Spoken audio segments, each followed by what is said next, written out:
ఈ వంకాయలు ఎంత మ్యాజిక్ చేస్తాయో తెలుసండి. ఈ వంకాయలతో వాంగీబాత్ చేసుకుంటే చాలా టేస్టీగా ఉంటుంది. ఆ కాయలు కోసి అయితే నేను వాటర్‌లో వేసేసుకున్నాను.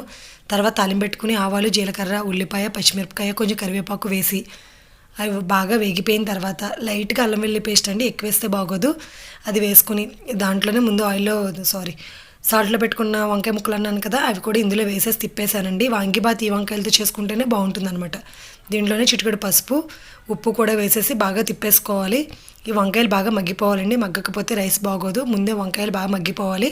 ఈలోపే మనం ప్లేట్‌లో అన్నం తీసి చల్లారి పెట్టుకోవాలండి. చల్లారిన అన్నాన్ని ఇందులో వేసేసి హైలో ఉంచుకొని తిప్పుకోవాలి. అన్నానికి మొత్తం ఈ వంకాయలు ఫ్రై అయిందంతా ఫ్లేవర్ అంతా పట్టే వరకు తిప్పుకోవాలి. తిప్పుకున్న తర్వాత నేను స్పెషల్‌గా ఈ వాంగీబాత్ మసాలా చేసుకున్నానండి. చాలా ఈజీ, ఇంట్లో ఉన్న ఇంగ్రీడియంట్స్తోనే చేసుకుంటాము.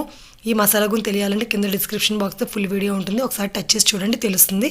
అవన్నీ పట్టే వరకు తిప్పేసుకున్న తర్వాత కొంచెం నెయ్యి, కొంచెం మీరు కొత్తిమీర వేసుకొని తిప్పేసుకుంటే మన